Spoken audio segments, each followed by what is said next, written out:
So why this paper now? So imagine that you're a kindergarten teacher and 1 in 4 kids in your classroom is struggling to learn because they have trouble managing their behaviors and emotions.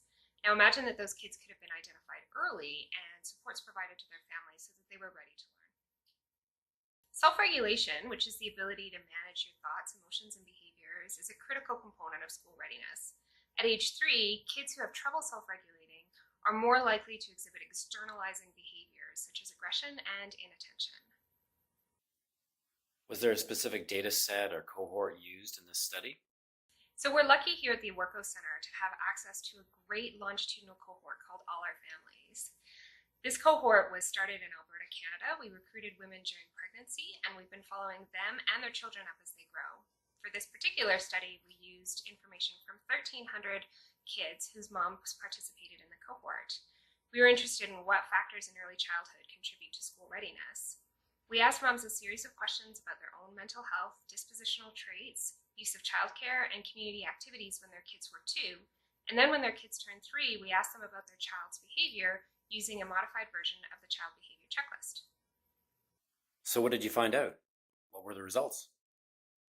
Well, in our study, 23% of the kids reported externalizing behaviors at age 3, and this was slightly higher in the boys than it was in the girls.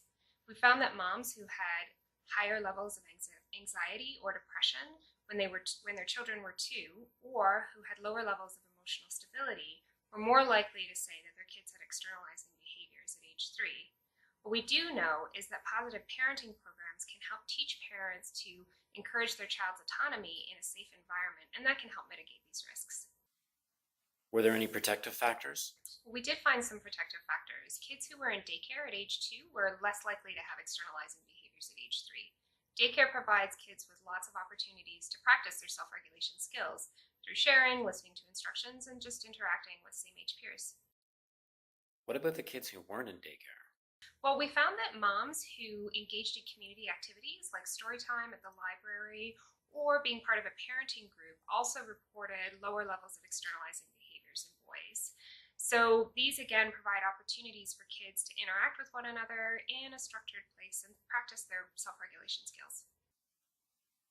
Okay, so given all this work, what do you think the key takeaway is? The key takeaway is that we don't have to wait. Kids who might struggle in school can be identified early. Positive parenting, quality childcare, and community activities where kids can practice their self-regulation skills should be made accessible to all families.